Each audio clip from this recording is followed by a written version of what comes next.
Welcome to our Vibrant Voices webinar, Saving the Forest, Saving Us. My name is Muriel Howden. I am the Executive Assistant and Senior Outreach Advisor for rtoero. I will be moderating today's session and providing active offer for any participants who wish to ask questions or have information relayed in French. Throughout the webinar, feel free to use the Q&A chat box to submit your questions for our guest speaker. Bonjour à toutes et à tous et bienvenue à notre webinaire dont le sujet aujourd'hui est « Sauver la forêt, nous sauver ». Je suis Muriel Howden, adjointe de direction et conseillère en liaison à rtoero. Je serai la modératrice de notre session d'aujourd'hui et je vous invite à poser vos questions ou à partager vos commentaires en français dans la boîte à questions et réponses afin de les soumettre à notre invité. As we begin the day today, we would like to pay our respect to the Indigenous lands that connect us across Canada. And then our board chair, Rich Prophet, will introduce today's guest speaker. I am speaking to you today from the traditional territory of many nations, including the Mississaugas of the Credit, the Anishinaabe, the Chippewa, the Haudenosaunee, and the Wendat peoples, which is now home to many diverse First Nations, Inuit, and Métis peoples. We acknowledge, recognize, and honor the ancestral traditional territories on which we live and work, and the contributions of all Indigenous peoples to our communities and our nation. Je m'adresse à vous aujourd'hui du territoire traditionnel de nombreuses nations, incluant les peuples Mississauga de Crédit, Anishinaabe, Chippewa, Haudenosaunee et Wendat, qui abritent aujourd'hui de nombreux membres des peuples des Premières Nations, Inuit et Métis. Nous reconnaissons et honorons les territoires traditionnels ancestraux sur lesquels nous vivons et travaillons, ainsi que la contribution de tous les peuples autochtones à nos communautés et à notre nation. Merci, thank you, miigwech.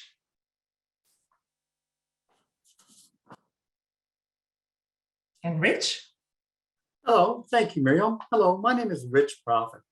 I am the chair of the board at rtoero. Thank you for joining us today. rtoero is a bilingual, trusted voice on healthy, active living in the retirement journey. We work with our members and partners to advocate for critical policy improvements to address urgent needs now and create a more secure and compassionate future for everyone. Our three key advocacy issues are senior strategy, geriatric healthcare, and environmental stewardship. The focus for today's session, Saving the Forest, Saving Us, is on environmental stewardship. I am pleased to introduce our special guest speaker, Dr. Diana Beresford-Kroeger. She is a botanist, medical biochemist, and author. Her global bioplan challenges us to develop a new relationship with nature, view the environment as a biological system, and restore the global forest. Dr. Beresford-Kroeger was inducted as a Wings World Quest Fellow in 2010 and elected as a Fellow of the Royal Geographical Society in 2011, and in 2016, the Society named her one of 25 women explorers of Canada. I will now turn it over to our moderator, Muriel Howden, to get the webinar started. Muriel? Thank you very much, Rich.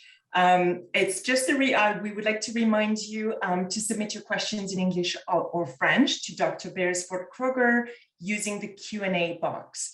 Je vous rappelle que vous pouvez poser vos questions ou partager vos commentaires en français pour Dr. Beresford-Kroeger dans la boîte de questions et réponses afin de les soumettre à notre invité. And now let's begin. Dr. Beresford-Kroeger, the floor is yours. I want to add the wishes from ancient Ireland, from old Ireland, from the Castle of Ross, the area of Gleneagles, from the ancient kings of Munster. And my wishes, Beg Dialat, agus Gamektum Yo, agus Ganairi too. And this is an ancient environmental blessing on people. Beg Dialat, may you walk with God. Agus Ganairi too, may you rise within yourself. May your spirit, the spirit of who you are, rise within you and make you powerful. Now I want to address the First Nations because I'm known by them. I am the woman that the golden eagle flies over, and the whippoorwill keeps me protected at night. So I would like to ask all of you who listen to this, all of you who've listened to this hard work that's gone into this, to be my ambassadors. I'm not playing games. Climate change is upon us. It is here, it is there, and it is right upon us in the form of COVID right now. And I want you to be my ambassadors because we need to have a powerful movement of the public to go into the political world and to say money is not important, but life is. The life of our children and the future for grandchildren and the children before that. It is very important that the educators, the people who have been teachers in North America, that we pay attention to this and not let it go. Because if we do let it go, then we too will go with it. Now, first of all, I would like to say to you, give you a little bit of, put on a hat, a biochemical hat, my medical biochemical hat, and give you some little tips that you can use for your booster injections. The day before you take your boosters, all of you gentlemen and all of you ladies who are parents and have children, will you please eat some salmon? Because the salmon 24 hours ahead of having the booster will give you phosphoproteins running in your blood so that the injection becomes more efficacious within your system. And for those of you who'd like to have salads, I would very much ask you to eat organic garlic within your salad 24 hours ahead of this because it stops clotting. You have a heparin type compound running through your blood. You will not have body clots, you will not have brain clots. So you can go in and have these boosters with total confidence that they will work. Those of you who live in the city of Toronto, I'm asking you to go down into Hyde Park. If you don't like garlic, go down and find the trees that are called Sassafras albidum, and you will know them because they have leaves that are like children's mitts, a right hand mitt and a left hand mitt.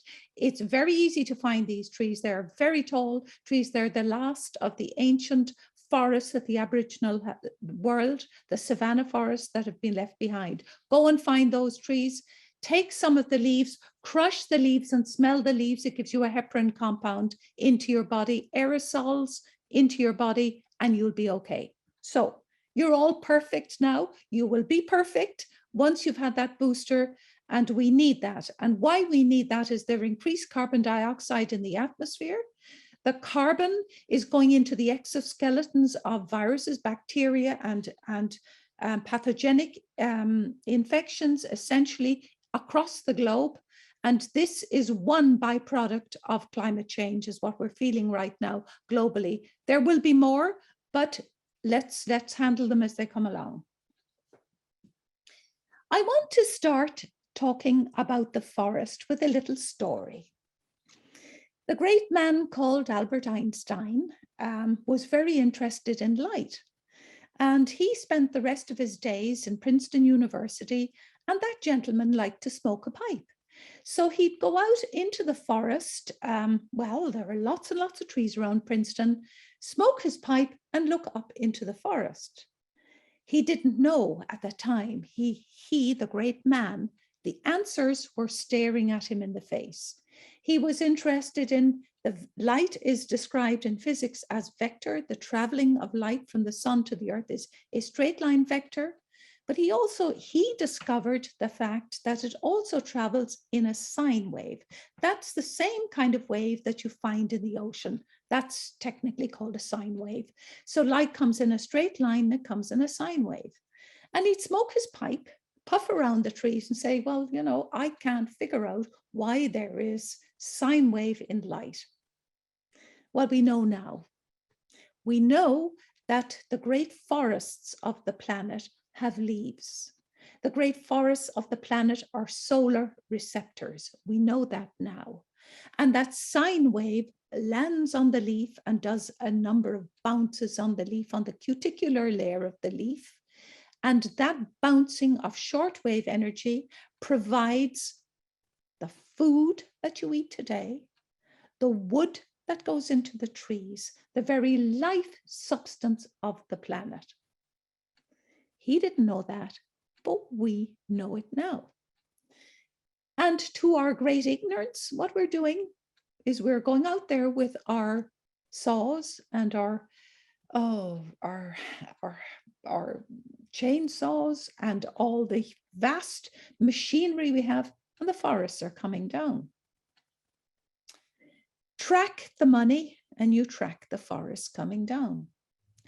Today, you're listening to me. I am telling you, you will not be able to survive on this planet without the forests. And why you won't? Let's do an experiment. I'm asking you to hold your breath for about a half an hour. And even if you want to go even further than that, hold your breath for an hour, maybe 2 hours, maybe a day.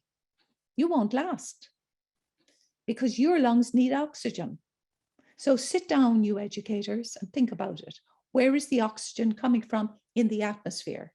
We know where the carbon is coming from in the atmosphere. And in fact, there is a multiplication of carbon in the atmosphere from day to day from the neutrinos of the sun. That's something we do know. But where's the oxygen coming from? It is coming from the most important reaction on the planet. Very few people know about it. Very few people talk about it. It's called the photosynthetic reaction. And Einstein, as he was looking up, did not realize that quantum mechanics was working in the tree. That light was landing on the leaves. That light, the energy of the light was splitting carbon dioxide into carbon and oxygen. The oxygen goes out into the atmosphere. The carbon comes into us, goes into the tree, into the great carbon cycle of the planet. The trees are molecular machines. The trees, I'll repeat, are molecular green machines. They farm the sun. They use the energy of the sun, calling it down into their leaves so they can live and we can live. The trees learned that trick. It took them over 400 million years to learn that trick of trapping photosynthesis. It's really a neat thing. It's absolutely an extraordinary thing. Metal is on the mattress of the leaf and the bounce happens and there's a valency cascade and everything works in a perfect way. But we have been greedy. 2,000 years ago, the Celtic world, the Celtic civilization had a greater respect for trees and a greater protection for trees. They were sacred trees of the Celtic world. They were sacred then and they were protected. And for 200 years, we've taken them down. And the end product of that is climate change. You use the gasoline, which is the carbon storage of the trees. You use all kinds of diesel products, the carbon storage of the trees, and now we're running out of everything. We're also running out of common sense and intelligence. Look up, see the forest, they're there. Now, I'll tell you something very extraordinary because you're going to have to believe this. Trees work on DNA. They have the same DNA that we have. The only difference between a tree and you, believe it or not, are two bases. Two bases. You have 4 bases per stepping stone on the DNA all the way up to the spiral molecule we are all very commonly have common knowledge of. Just 2 changes. That's it. That's it. So you look at a tree and it's silent. And you think, what is this doing for us? Well, the winter is coming here. Well, it's going to be coming around Merrickville anyway, and it's going to be coming around this part of Canada. And it's going to be coming, probably worse up in the North Pole, all the way down the continent. So what are you going to do for Christmas? What are you going to do for the cold weather? Are you going to put on extra clothing? Yeah, you are. You're going to put on a winter coat and winter boots and winter gloves and la, la, la, la, la. You're going to do that. The planet is a unity of itself, has a knowledge of its own unity. Life on this planet is quite an extraordinary thing. We do not have really pinned the tail on the donkey where life is concerned. This is a green planet. This is a living planet.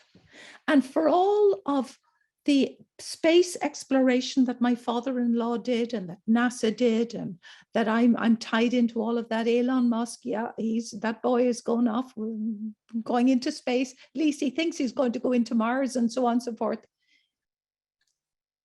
There is a fundamental question that we have not pinned the tail on the donkey of life. So we have to spin back into the forests and ask ourselves, what have we done to the planet? The planet, a living, functioning planet with a carbon dioxide ratio in the atmosphere of something in the 300, 310, 320, 325 parts per million gives us a stable atmosphere. It is stabilized only because of the forest. The forest has come down. We are cutting them, as I'm speaking, we're cutting them today. Look out at Fairy Creek on Vancouver Island. I've managed to stop that, funding that one. There is one of 500,000 acres outside of Halifax. 500,000 acres owned by a lot of politicians. We've stopped that. They were pelletizing those forests, and those forests were going down to feed Boston. We have Pimachuanaki, as large as Denmark. I've stopped, helped the Aboriginal people there to stop that, stabilize it. It is now a national park. It is a phenomenal place. And I keep working, knitting away at the continent. We have to protect our forests now because too much forest has come down. Too much forest has come down. So the reaction of photosynthesis, carbon dioxide is now not being absorbed by the trees. The molecular machine is not working because it's not there. We've cut it down. And so that carbon dioxide has gone into the atmosphere. And what that does is something phenomenal. It causes a dark shield around the world. It stops the Albion effect. And what it does a greenhouse effect, a bounce of the energy from the sun against the earth, back up into this dark cloud, back down again, back, it heats the earth. We cannot have life with temperatures in the 45, 50, 60, 65, 70 degrees. It's very simple. Our children and our grandchildren will not live because there will be no oxygen and the temperature is too high. And for your information, if you expect to have grandchildren, think again. Because with the oxygen levels going down so low, there is no woman like me, no woman across the world will be able to carry a child in utero with such low oxygen levels. We are not built, we women are not built, our circulation is not built strongly enough to carry a baby for 40 weeks, 45 weeks. We cannot do it. So we're putting an end to our own lives as well. This is serious for you. This is serious stuff for you. So let us look again at what we can do. You go into simplicity. The Dalai Lama is right. I wrote the book after an interview with the Dalai Lama, The Sweetness of a Simple Life. Simplify your life down. You don't need 10 boats. You don't need 10 cars. You're not impressing anybody.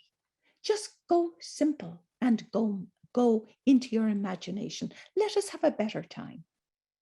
Now, I would like to look at the wider picture of the forests. Canada has been blessed by the Aboriginal people because they too looked after the forest. They had the great savanna. They understood the trees. They took their medicines from the trees. They lived with their trees and the forest, and they lived very well. And they had great knowledge of the forests. And I talked to the medicine men across the country, and some of them told me that there were legends of the Irish, the Celtic world coming across to this North American continent. And I know that for a fact because the Mi'kmaq people and the people up on the northern area of the continent, their name is in ancient Gaelic. And on Tír na nÓg, the land of the youth, the land of opportunity was Canada. So there are legends in Ireland and there are legends here. In Old Gaelic, the Beotach, they're the people who were hunted out of North America. In Old Gaelic, Beo is life and Tach is Tua. Tua means the people of life. And you mean to tell me that was a coincidence? I don't think so. They called their dancing Rinka. These people had their own language, Rinka. In Old Gaelic, dancing is Rinka. Far is man for Gaelic. They had word far. Ban is the word for a woman. They had ban. All the way down. So they were there. They were there. We know they were there. So we are very grateful to the Aboriginal people that they were kind and good to all of the landscape here. Now, let me tell you, point, what do the trees do? Do you like to drink water? The trees provide potable water. They're great condensing agents. We have 5 major global aquifers across the world. Those aquifers are going down at a very rapid rate in many places. In California, they can't really get a lot of fresh water. I tried to dig a tree in California because I was being honored there. There's a big garden given to me in California and I was planting a tree. I couldn't dig. I couldn't put a shovel in the soil. Hey, and I'm used to putting a shovel into the soil. I couldn't do it. So do you want fresh water? The next wars will be fought over water, and I don't want that to happen either. So plant the trees back, right? Now, let's talk about medicine. Let's talk about cancers. Cancer is a virus. All the cancers are viral origin. Guess what now? The trees have been living for 400 million years. Do you think they've come across a virus before? Yes, they have. Many of our trees are antiviral. Now, let me point a finger at a number of them. Out on the west coast, the madrone trees, and the madrones are actually all across the planet. They're antiviral. They produce antiviral flowers. So when you are going out to the west coast, go for a walk under those trees. Then here in where I am right now, the top of the heap is the pine, the white pine. Now, if you say, oh, I don't know what a white pine is. Look, will you go up to the pine and will you take a bunch of needles and will you count to 5? So 5 needles per bundle is white pine. So walk around the white pine once a month for the next time until Christmas, and then start it again once the weather starts to get better. You, man, woman, child, will protect your body from cancers for the next month. These trees produce alpha and beta pinene. And while you're about it, don't put a hat on your head, don't put a scarf on, don't put gloves on. Now, I'm not telling you gentlemen to be walking around them naked, but as nude as you possibly can. And the ladies as nude as you possibly can. So don't cover up all your skin, because on your skin you have sebaceous glands, and alpha and beta pinene use the sebaceous glands for entry into the body. And what it does is it affects the myelin sheath. It is a myelin builder. And it also builds the brain. It's functioning in the brain, transportation in the brain, transportation throughout the whole body, and maintenance of the major organs. It is an antiviral compound. The alpha and beta pinene do a right-handed swirl on one continent and a left-handed swirl on the other continent, a lava rotation on the other continent for those of you who are chemists. This is really, really interesting. Now, let me talk about the gentlemen. 9 out of every 10 men will have prostate cancer. Now, listen up to me, okay? Listen up to me. What you do is, if you go into California, the Californian, the redwoods in California are strongly anti-cancer prostate cancer, and do your bathing in the morning. And those trees have a compound in them that is really super complex. They've never been able to manufacture this in in a lab, and it's a compound that goes right into the fat system and stops. It actually kills the cancer tissue within the prostate. So you don't have to go wandering around too much, totally naked, but get as much skin, open skin as you can to this situation. Down in Florida, due to the taxodium distichum, remember that name. These are the trees down in Florida. Find them, taxodium distichum, find them and water bathe around them. So then there's the other thing for COVID right now. People who are suffering from mental problems. This is an Aboriginal world, old Aboriginal world, and actually an old Irish Celtic remedy too. Get yourself by a weeping willow. Get yourself by any form of willow and spend 15 minutes, especially if the willow happens to be by water. Sit there and breathe what the willow is producing, 22 compounds. It stops the feeling of melancholy and sadness in your body, and it pulls you together. It's very, very good for our children right now. That is really important. So let's go to a couple of the other points. The trees conduct the water of the weather patterns.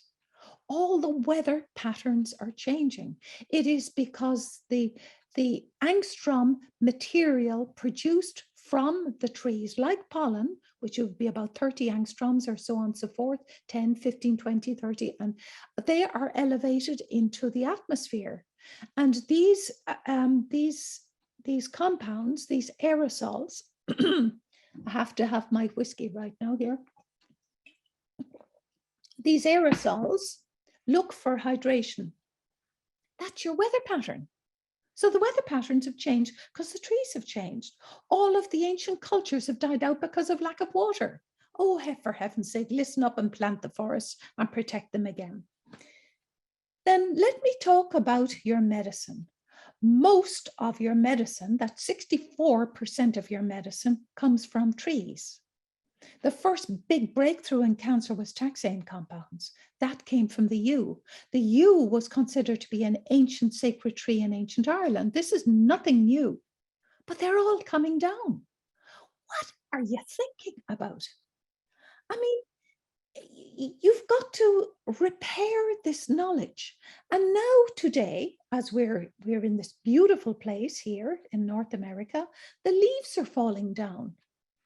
The leaves fall down and they hold humic acid. They hold fulvic acid. The fulvic acid in them goes into the ground. That's what all of us farmers and gardeners need to have in the soil. The soil is a living thing with fulvic acid and humic acid. That humic acid is water soluble. It goes into the water, it goes into the rivers, it goes into the streams and goes out into the ocean. Humic acid, fulvic acid is a chelator, an iron chelator. On the land where I'm living, sitting right now, this is full of iron. The land is full of iron. The sea is impoverished by iron. There's always a famine of iron out in the great oceans. The fulvic acid and the humic acid carry iron out into the oceans. And when the sun goes down, it is just like a light spot on all of the great columns, feeding columns in the oceans. They're Crococalis, Camasiphonales, Nosticales, all of these great groups of feeding foundation in the ocean. Iron goes in and they double in bulk. That's the feeding of the oceans, is related to the great forests. The Japanese have a saying, if you want to catch a fish, you plant a tree. You go out onto the west coast of Canada now, and all of the mammals and the species are going down and down and down. It's not just because they're they are, too many are being taken out of the ocean, but the food isn't there for them. So it's all connected. When the Aboriginal people and the ancient people say, we are connected, I am your sister. It doesn't matter whether you're spotted or striped or who you are, what you are, where you've come from. We are all related. But more than that, we are related to the forests. We cannot exist without them. So you tell me you tell me now, you and I are considered to be the top of our class, the top of our predatory class, if you want to look at us properly. We are at the height of our evolution. On a par with that, the forests are on the height of their evolution on land, but photosynthesis also takes part in the sea. And all of these great creatures of seaweeds and nosticales and all of the columns, they all photosynthesize.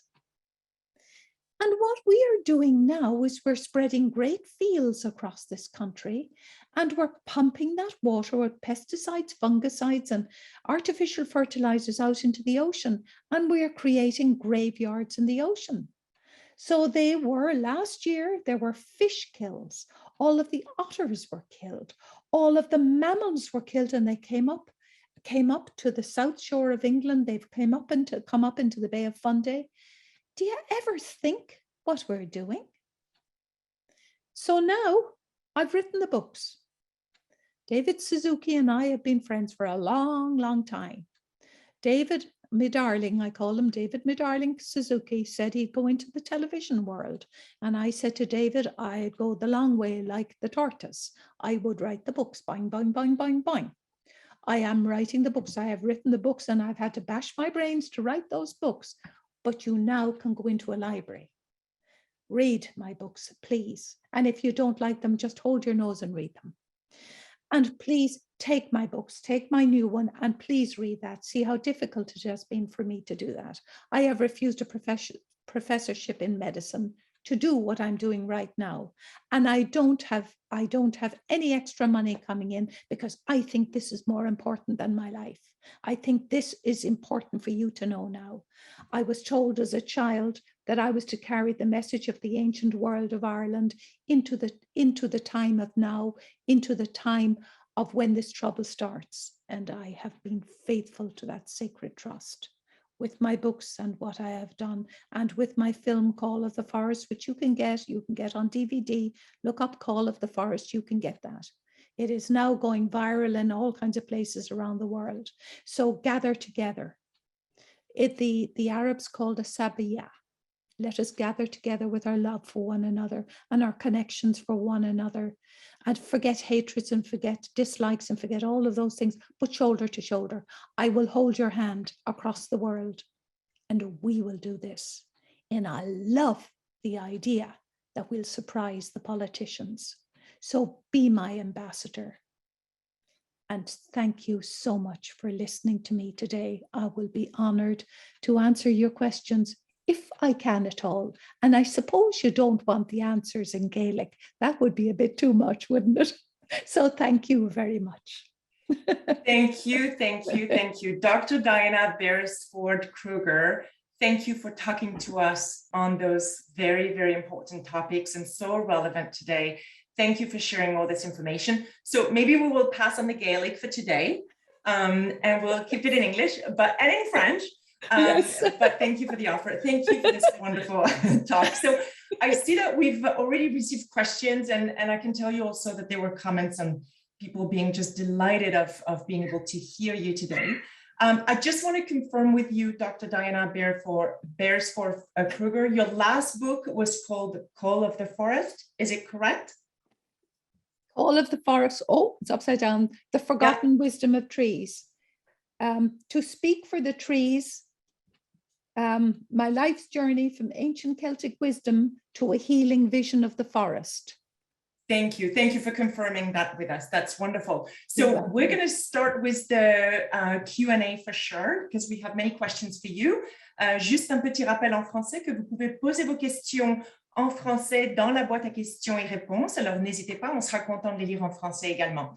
So let's start. And actually, Diana, the first question for you is from Laetitia, and it's a good question about the trees. So how can we help spread your message about the crucial importance of trees to our municipal governments who are allowing developers to remove trees by the hundreds? Replacing mature trees with saplings is not the answer, I would think. Yeah. So thank you so much for speaking with us today. So what do you think? Well, what I think is if you can afford it, please send them a copy of the book and ask them to read it. What you do when you're dealing with politicians, you have to ask them a question. And they are in a very bad situation too, actually, the politicians, because they're being pushed by the land developers. So they actually need your support.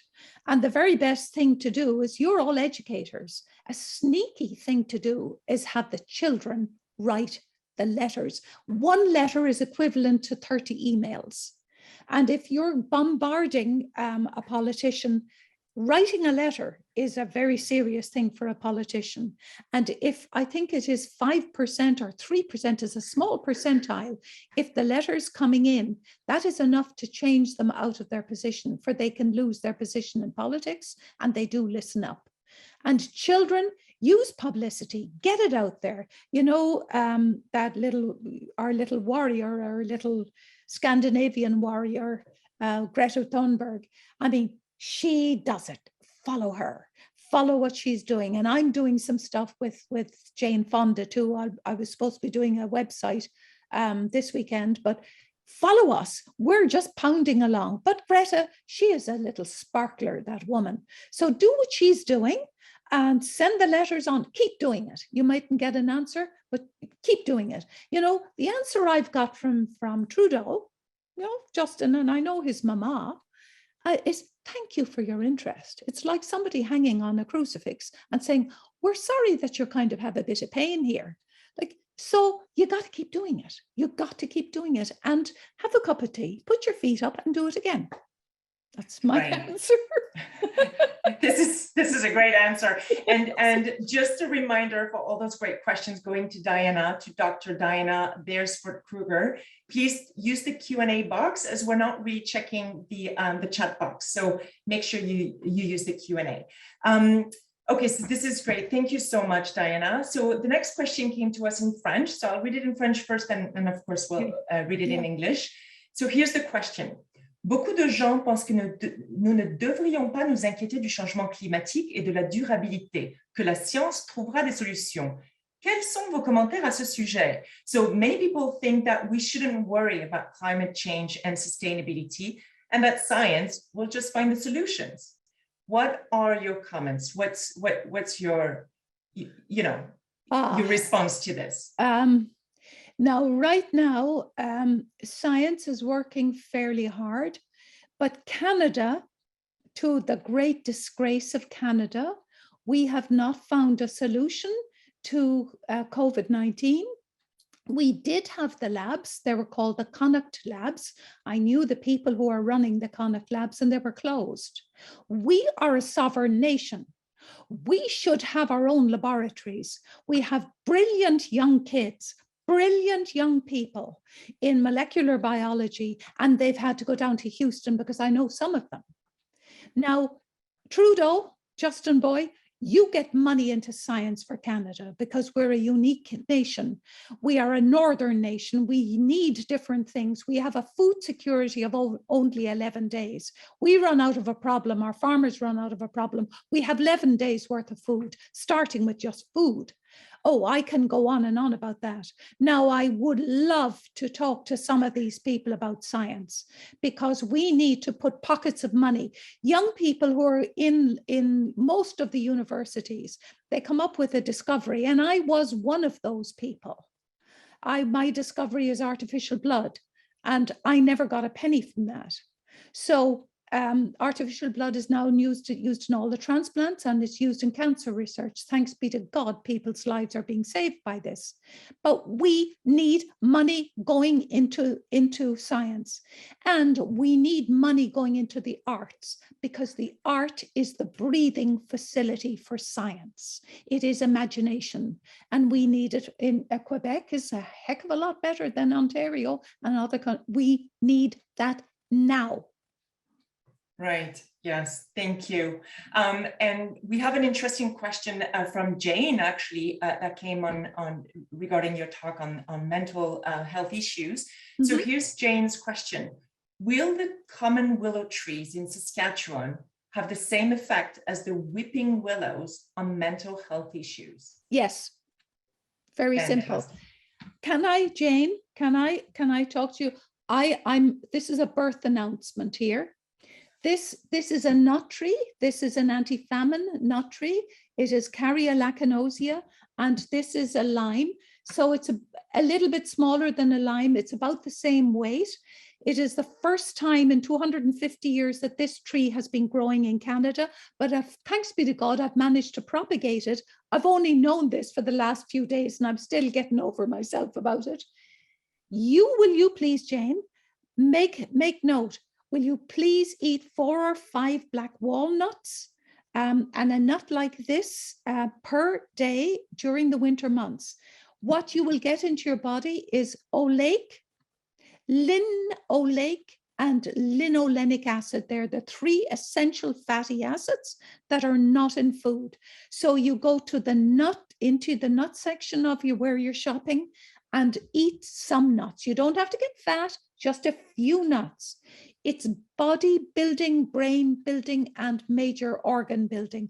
That also helps with the problem of mental diseases. And God knows, all of us have got problems. You're not the only one with COVID. We're all suffering. It's like a chronic infection we all have. So take it easy. Talk about it to people too. Talk about it to somebody who will listen to you, who will sit down, give you a cup of tea. If you come to my house, I'll give you a cup of tea. We'll sit down and we'll gas bag about it. So we're all suffering, the whole lot of us. Thank you. Thank you very much. And actually, about trees, the next question from Elaine is, how do I get my town to pass a tree bylaw? Go to the council meetings. Get people to go stand with you at the council meetings. Send them a letter, require an answer, because those councillors have got to answer and have got to answer your letter. Go in, bring people with you. Don't go alone, bring your friends in, and bring a couple of tough looking men with you too if you're a woman. Just go in and have a bit of shoulder power with you so that you look meaner. So that you look meaner for the councillors, because you mean it. You want to have a future for your children and your grandchildren. And even if you don't have children, it doesn't matter. Everybody else's child is my child. I mean, I've adopted everybody's child. Like all of you kids, you're my kids. I'm looking after you. So I'll hold your hand, go in and be tough. And how you toughen up, I don't know, but toughen up. You got to toughen up. And we thank you for that. Thank you. Question from Joanne. Thank you for giving us information on the properties of certain trees. Is there a tree in particular that is recognized to clear lungs? Oh, yes, yes. Okay, take down this name. It is Populus balsamifera, Balmsifera candicans, and that is a member of the Saliaceae family. It is a member of the willow family, and that particular, it is called the medicine stick of the Cree Nations. And that particular tree, if you have problems, you go around that tree in March for down south of Toronto, April for around Toronto, and May for around here farther up the continent, and go and forest bathe and breathe. Now you can also get a salve, go into your organic store, and you want a salve of that particular tree. And what you do is you rub it against your nose, and it changes the olfactory ability of your nose, just a tiny little bit. When I was a little girl, there was a thing called Vicks Vapor, and I don't know if people still use it, but that's a menthol thing. But this one is a compound, and it contains prostaglandins and prostacyclins. And that is why the boreal forest is so important, because there are enormous numbers of those trees up there, and it helps the atmosphere in the spring to actually be a cleansing, aseptic atmosphere in the spring, so that it is Populus balsamifera candicans. No other compounds in it, just that. Fantastic. And I need to remind everyone, because of course, the names of those trees are of so much importance and interest for so many of our viewers, and I can see some of the comments coming. So of course, this session is being recorded. We'll have all the names So people will be able to go back on the names of those trees and of course do their research. So thank you for that very much, Diana. And can I just interrupt you one other second? When there is a flood of this populous material from the north, the boreal north, it acts as a drano for your circulatory system. I mean, this is part of my expertise in my medical biochemistry. It opens up and strengthens the intima, that's the inside portion of your arteries and your venous situation for men and for women. And for men, you have to put your fingers in your ears, the women now listening to this, it improves a male's member function in bed. So some women may be horrified by this, some men may be delighted by this. If you're delighted, take it as it comes. It is actually used for that. So friskiness would be one word I would use. So that's enough said about that. Well, thank you. I mean, the power of the trees is endless. So this is great. We have the next question is from Judy, and here's her question and comment. I am involved in a group trying to save a small forest from developers in an important watershed. Can you suggest some good contacts or networks to tap into for information and support? Yeah, I've just done that. And look up on the internet a woman called Pat Jefflin. I'll spell the name P-A-T, Jeflynn. She and I, when I was down there in Windsor, we saved a 5-acre Ojibwe piece of land for the children. It was a forest school and the developers wanted it and we got rid of them. And there's another one up here outside of Ottawa. Again, I'm afraid I'm guilty about this one too. And it is outside of, not Manotick, but it's outside of Ottawa. And just, oh God, the word comes, I can never remember the name. It's just outside of the city, and it's where all of the IT sections happen in, all the IT industry is in this area. Kanata, yeah, Kanata. Chuck just remembered as good, Kanata. And what I did is I shamed the big man in Kanata. He's a Welshman, and I shamed him to pay, he paid for everything. And nothing to do with me. He paid for everything, and we won it. We won it. We won it in the law courts. That, Teller, is precedent making. Precedent in law is something that's very interesting. Then there's another woman out on the West Coast. She's in America, but she's doing reworking some laws, and her name is Dr. Christina Wood. She's head of law at University of Oregon. So there's all kinds of people around. Just go sniffing around. They're there. I've done it. You can use my pattern language, and you don't listen to no. No doesn't work in this world. Yes, the word is yes. You save the place. That is fantastic. Okay, thank you. For the next question, actually, Diana, I am going to call the chair of the board, Rich Prophet, and our CEO, Jim Grieve, as it's a question related to rtoero. But before that, I want to say to our wonderful participants that our amazing team behind the scene or behind the screen has actually, a team member has actually put in the chat box the name of that tree that is, fairly long. So we're trying to provide information to people as we go along. So to Rich and Jim, here's the question that came. What is rtoero doing to help protect the environment? Thanks, Muriel. One of the first things that we did is we developed this resource book called Environmental Stewardship. This book is one of the resources along with white papers which go out to all the districts, which indicate what they actually can be doing in the municipal areas of their communities. That they can do is because not only individuals, but companies and industrial groups, governments all have a part to play in environmental stewardship. It's not just individuals. And the issues which would include, as we know, the banning on single-use plastics, the common recycling principles, sustainable transportation, you're asking them to safeguard water supply and drinking water.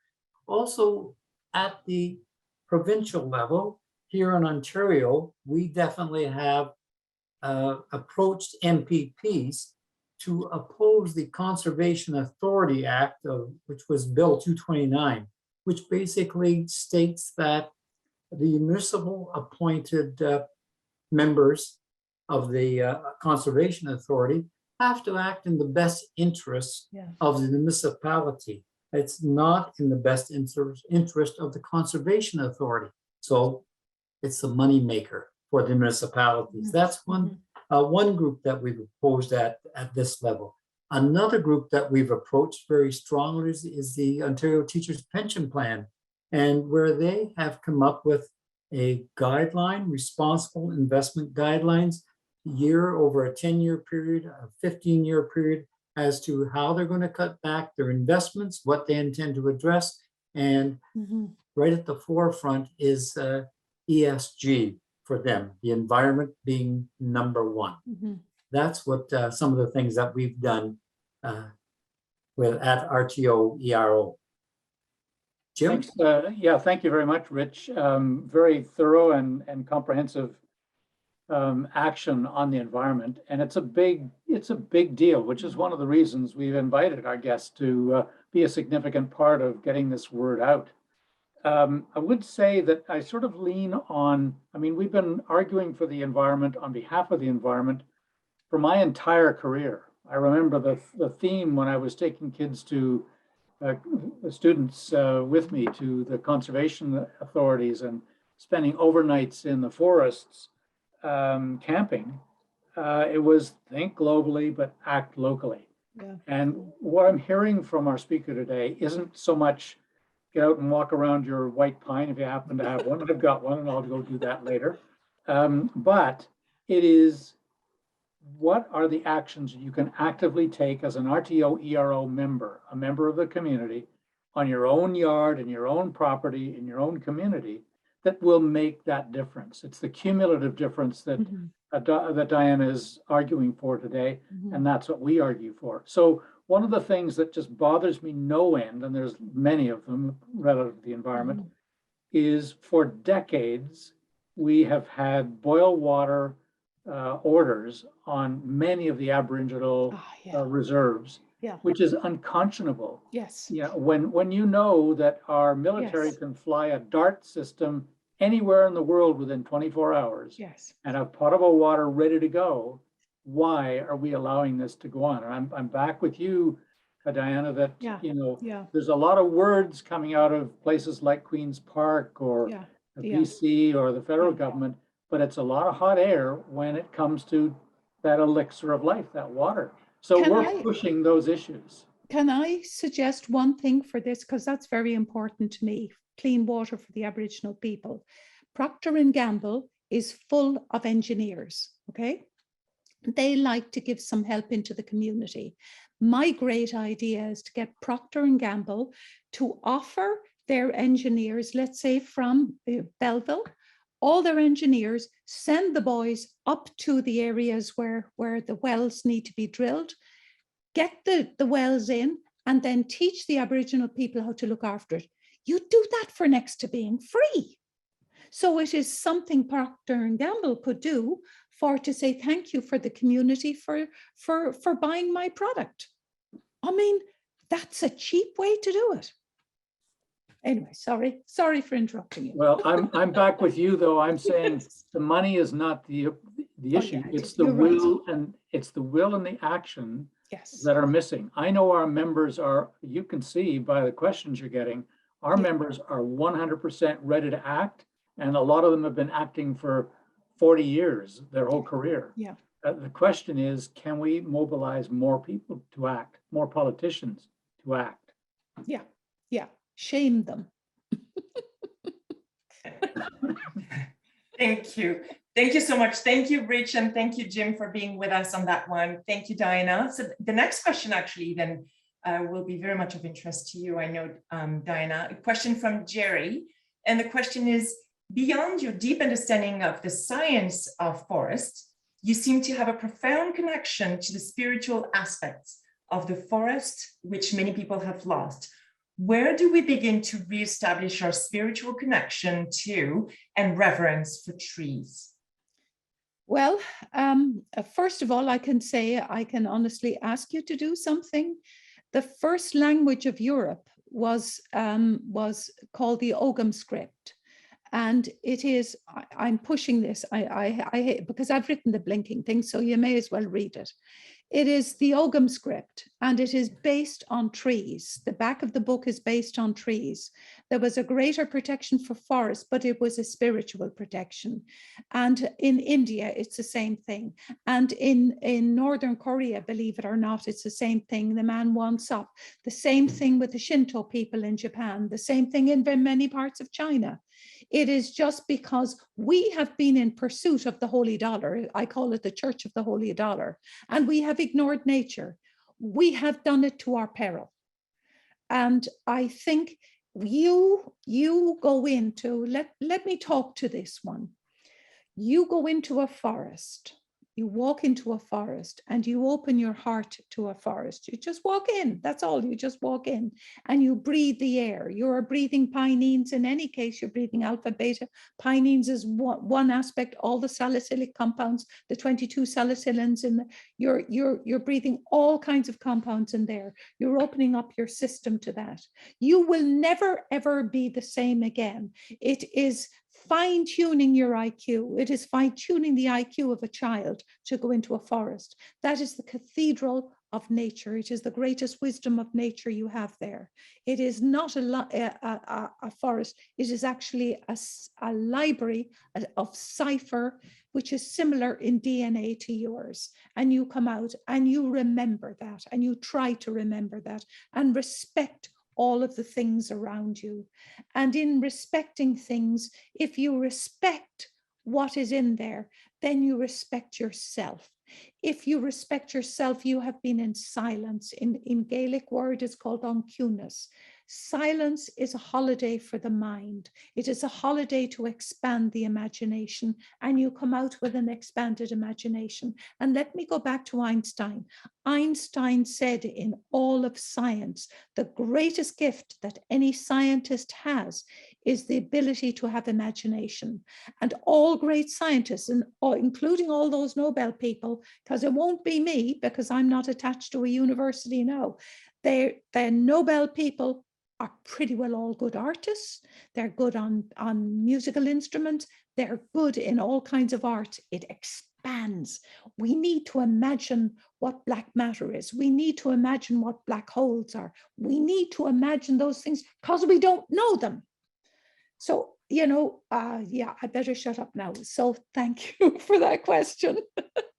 Yeah, no, this is great, Diana. And actually, we have a question, I would say multiple questions, so I'll kind of we'll put them together from Margaret and from Jerry and others about the lumbering companies cutting the trees. So to summarize those comments, can we discuss the lumber industry? Like, what should be their approach in harvesting and planting trees?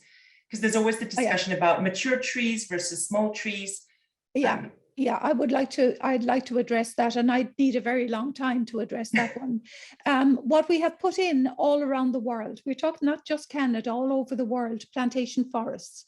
And in Europe right now, the plantation forests are coming down. They're rotting down because there's huge insect invasions in Europe and in the Middle East and in other parts of the world on these plantation forests. They're actually dying right now. It's a huge problem in Europe. You look after your native forests, native to native, and you look after those. You have to have within the forest biodiversity. You have to have that. when Helmut Kohl was being flown across this country, this is a sneaky thing that happened. He loved forests, and they found that they were going to fly over clear-cut areas. And my God, they thought, what is he going to think of Canadians? So his journey took about twice the distance it should have taken, all around the areas where they've clear cut, so as to show how great Canada is with our forests. Well, we're not, sorry. We do need wood.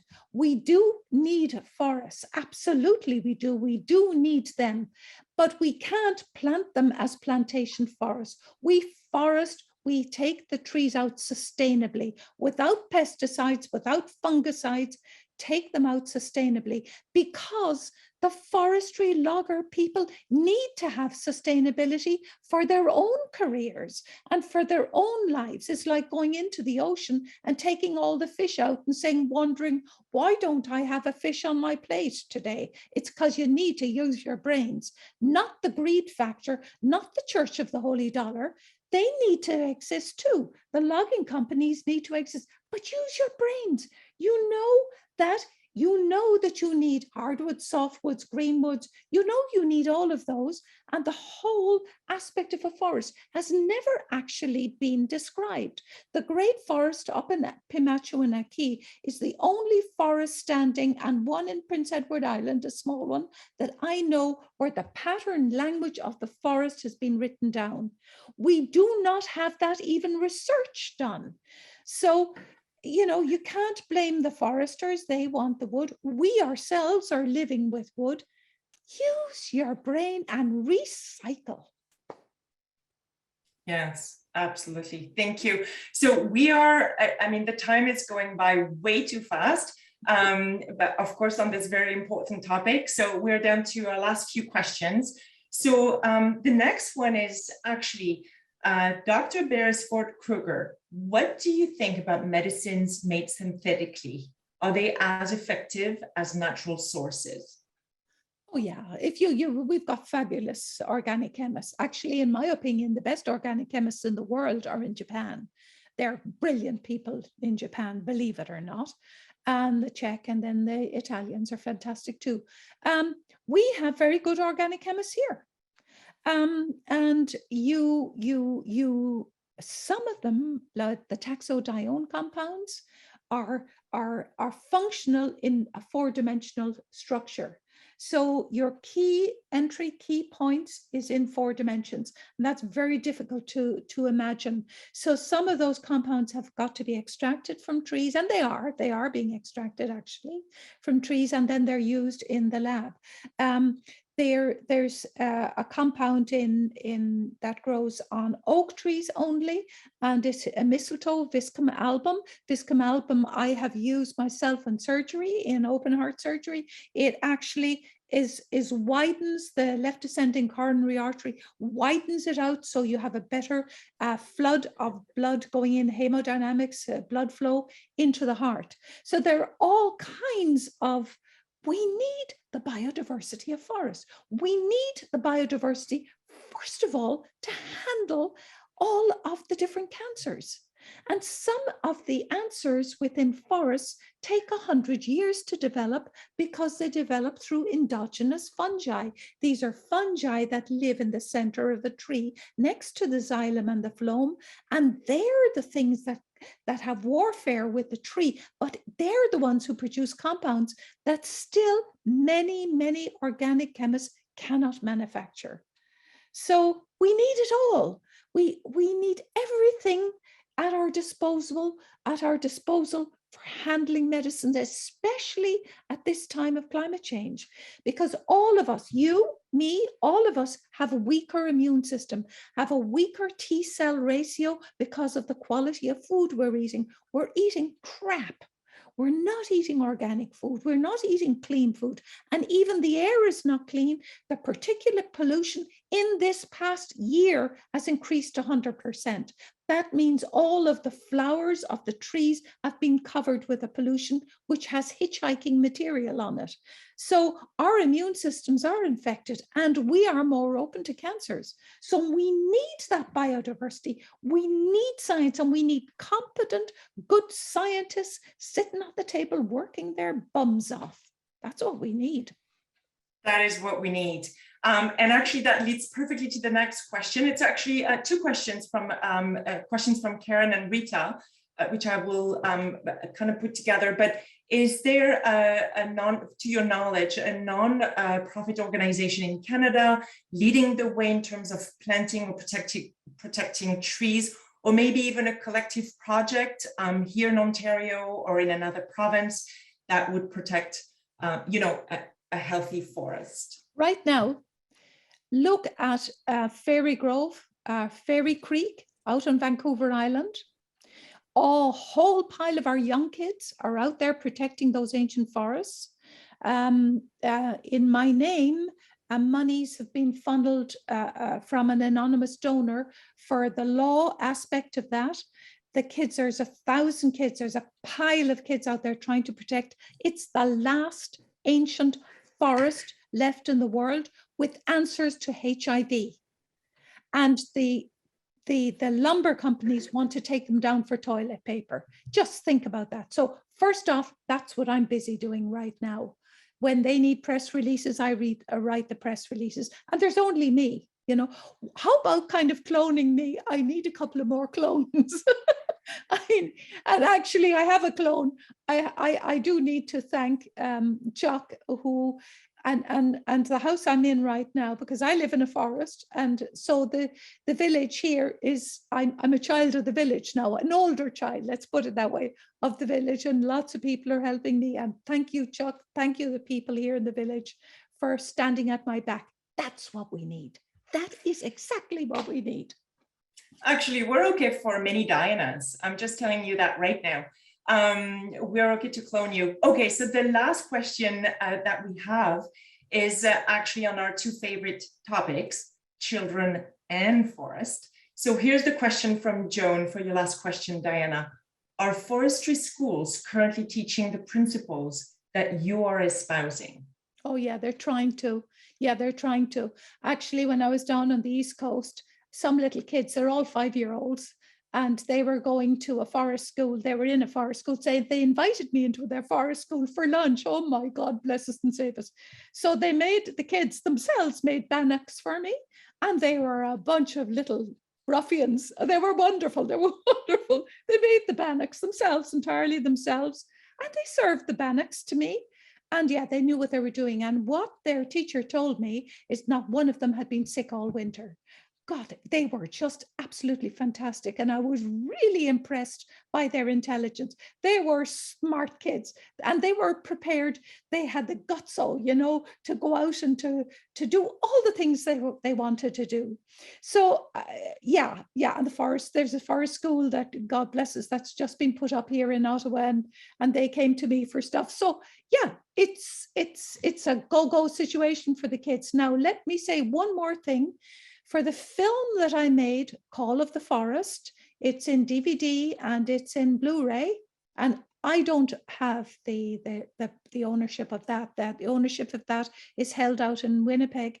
I wanted it to come from Canada. I wanted the voice to come out of Canada. I did not want any American voice or any other voice. This is a Canadian film. But adjunct to that was something that took me a year. I did an app for that film, which geo-positioned all forests, all tree planting for all the zones all across North America. So look up the app. It's calloftheforest.ca. That is the app. It took me a year to do. And actually I put it on a long piece of wallpaper, and I wrote it all in line on the wallpaper and sent it out to Winnipeg. And the kids out there who've all got PhDs in IT and God knows what, they were delighted with it. I thought they'd send it back to me. That is a part of the Call of the Forest. So there are children in there. There is lots of information in all the different websites that have been set up, and the teachers can pick things up. One of the books that's very important for here right now is called Arboretum America, A Philosophy of the Forest. And that one is being most used in all of the universities in the States. And that one is the basic fundamental foundations of the medicines of the forest, the thinking about the forest. And so get it out of the library. I mean, you don't have to buy the book, get it out of the library, look up what you need. And I think it's a very good resource, and so is Arboretum Borealis, really, really good resources for everybody. I did, actually, David, my darling Suzuki, I did write the books. They're all out there, and they're there for you to use and for your pleasure to use for the schools. But one thing I have noticed that I couldn't get the Call of the Forest into schools. Maybe someone of you can manage to do that, because the schools need to see that film. I mean, if it's good enough to be translated all across the world, why can't we do it in Canada? So all of you now, there you got a job, you got homework to do. Fantastic. I will now call on Jim for the final remarks. Thank you. Yes. Just one more tiny thing. Of course. And not a tiny thing. There's a book of poetry by Leslie Strutt called Heartwood. And it has a fantastic book of poems. It is the first book representing all of Canada in poetry. Get that into the schoolroom, get the kids to read a poem every day. Read a poem every day. Do what I do. First thing I do in the morning, I read a poem, my husband and my husband is very good at languages and does translations. That's my gift to me in the morning. Give the gift to the children of this book of poetry called Heartwood. Thank you. Wow, amazing. I will take it from there. Thank you. Yep. Yeah, thank you, Muriel. Thank you. You did a great job, Muriel, in handling all these great questions and comments, actually. Diana, I sincerely have to thank you for this energetic and passionate presentation of forests and climate and the need for action. You really have pushed a great deal. It's funny, while you were speaking and giving these references to the sweetness of the simple life and to speak for the forest, I was looking very quickly on the Toronto Public Library to see where in line I might be. And I'm 9 weeks away from sweetness, and I'm 11 weeks away from the Speak for the Forest. So I'll probably buy it instead. Go buy it. Go buy it. I really appreciate you doing that. And just a quick observation as well, sort of on the theme of that Muriel pointed out, and that is on these forest schools. My first exploration of a forest school was in Norway, just outside Oslo. And it was maybe 10 days before Christmas. So it was the deep of winter and the snow was about 3 or 4 feet deep. This was a year-round forest school, 365, and the parents had the kids there. They dropped them off every day. Again, no sickness, total energy, wonderful creativity. And it's something we brought back, because I was working with the early years at that time, we brought back to this country, and I hope to see many, many more of them, because what did you call it? This whole notion of having an opportunity to bathe in the forest and to take in just the great feelings that you come out with from the forest is so fabulous. And it's why so many schools now have what they call outdoor classrooms. So speaking on behalf of the environment, and thanking you so much, Diana, for really giving us an opportunity to dig into this particular subject. And, you know, we've got 82,000 highly motivated voters and advocates who are picking up these ideas strongly from you. Listen, for our listeners and watchers, the recording of this video will be posted on our website, and it will be emailed to every participant. We'll send one to you, Diana, so you can see how well you did. You can also access recordings of our other Vibrant Voices webinars in vibrantvoices.ca. That's where you go. And feel free to share the website, send them far and wide, and make sure these messages get out. Charles, can you put up the last slide? We are in the midst of yet another season of Vibrant Voices, and the last for 2021 is coming up, as you can see, on November the 3rd. And that one will feature Isabel McKenzie, who is the amazing seniors advocate for British Columbia. We want a seniors advocate here. Well, we want it in every province, honestly. And then Dr. Carrie Lee Cassidy, she's a professor of geriatric psychiatry at Dalhousie University in Nova Scotia. And they're going to present, as you can see, paths to wellness for older persons, body, mind, and spirit. I feel like we've already started that today, actually. So for more information on that and registration, again, go to vibrantvoices.ca, look at that. And I really do wish all of you, thank you, a great deal of thanks for joining us today, taking these messages to heart, reading these books, advocating for this film. And Diana, from rtoero, a debt of thanks so much for being part of this. Take care.